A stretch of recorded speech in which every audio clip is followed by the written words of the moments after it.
بسم اللہ الرحمن الرحیم۔ امید ہے آپ سب خیریت سے ہوں گے۔ جیسا کہ آپ جانتے ہیں، ہمارے نبی کریم صلی اللہ علیہ وسلم تمام جہانوں کے لیے رحمت بن کر آئے۔ آپ صلی اللہ علیہ وسلم انسانوں پر اور جانوروں پر بھی رحمت شفقت فرماتے۔ ایک دن حضور صلی اللہ علیہ وسلم کی عدالت میں ایک صحابی اپنا معاملہ لے کر حاضر ہوا۔ انہیں اپنے والد سے شکایت تھی۔ نبی کریم صلی اللہ علیہ وسلم کے سامنے بیٹھ کر عرض کرنے لگے، یا رسول اللہ، میرا باپ بنا میری اجازت کے میرا مال لے لیتا ہے، یعنی جو پیسے میں کماتا ہوں وہ بنا مجھ سے پوچھے اٹھا کر خرچ کر لیتا ہے۔ آپ اس معاملے میں میرے والد سے بات کیجئے۔ اسلام کے مطابق اصول یہی ہے کہ اگر کمائی والد کی ہو اور وہ بیٹے کے پاس ہو تو والد اسے خرچ کرنے کا جواز رکھتا ہے، لیکن اگر مال بیٹے کا رکھا کمایا ہوا ہو اور خالصتاً اس کی محنت مزدوری کا ہو تو باپ کا اختیار نہیں کہ وہ بنا بیٹے کی اجازت کے وہ مال خرچ کرے۔ حضور صلی اللہ علیہ وسلم شکایت سن کر خاموش ہو گئے اور فرمایا، ان کے والد سے کہو کہ میرے پاس آ جائے۔ جب ان صحابی کے والد کو معلوم ہوا کہ میرے بیٹے نے حضور صلی اللہ علیہ وسلم کے پاس میری شکایت کی ہے تو ان کو بہت رنج ہوا اور بہت غمگین ہو گئے، لیکن زبان سے کچھ نہ کہا۔ چونکہ عرب کے لوگ کمال کے شاعر ہوا کرتے تھے تو انہوں نے دل ہی دل میں چند اشعار کہے جن کی صدا رب تعالیٰ نے سن لی۔ وہ شخص نبی کریم صلی اللہ علیہ وسلم سے ملاقات کے لیے چل دیے، لیکن ان کی آمد سے پہلے حضرت جبریل علیہ السلام پہلے ہی حضور اکرم صلی اللہ علیہ وسلم کے پاس تشریف لے آئے اور فرمانے لگے، حضور صلی اللہ علیہ وسلم، اللہ تعالیٰ نے آپ سے فرمایا ہے کہ اپنی عدالت شروع کرنے سے قبل پیش آنے والا شخص سے کہے کہ اپنے اشعار سنائے جو اس کی زبان پر تو نہیں آئے لیکن من ہی من میں کہے ہیں۔ اللہ نے انہیں عرش پر سنا ہے۔ اب اللہ تعالیٰ چاہتے ہیں کہ وہ اشعار آپ بھی سنیں اور سبھی سنیں۔ وہ آدمی جب حضور صلی اللہ علیہ وسلم کے سامنے پہنچے تو آپ نے فرمایا کہ عدالت شروع کرنے سے قبل مجھے وہ ذرا اشعار سنا دیں جو آپ نے یہاں آنے سے قبل اپنے دل میں کہے ہیں، لیکن اللہ تعالیٰ نے عرش پر وہ سن لیے ہیں۔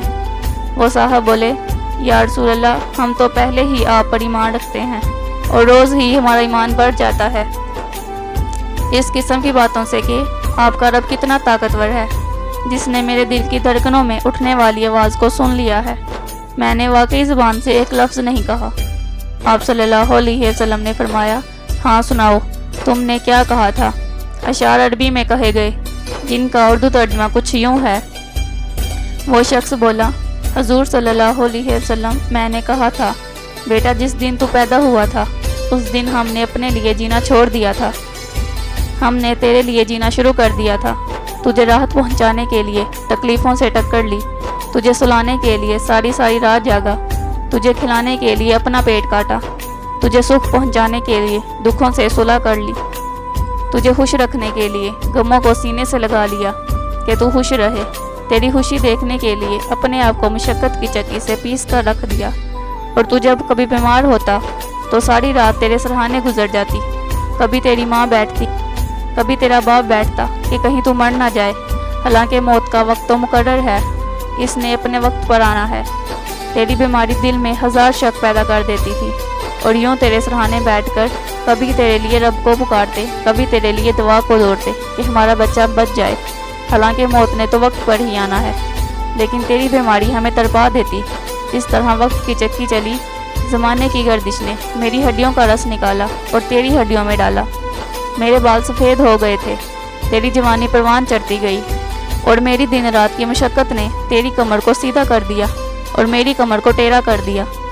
تو طاقتور بن گیا اور میں لاٹھی پر آ گرا۔ میری محنت سے تیری جوانی ایک سرسبز درخت بن گئی اور میری جوانی کے سارے پتے جھڑ گئے۔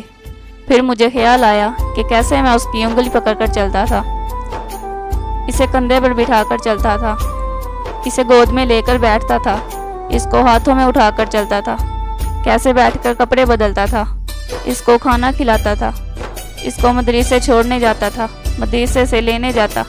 تو اب میری کمر جھک گئی ہے، اب یہ میری لاٹھی بنے گا۔ میں اس کا آسرا بنا تھا، اب یہ میرا آسرا بنے گا۔ لیکن میرے بیٹے کی آنکھیں تو سر پر چلی گئیں، آسمان پر چلی گئیں، اور میرا بیٹا مجھے ایسے دیکھنے لگا جیسے میں تیرا باپ نہیں نوکر ہوں۔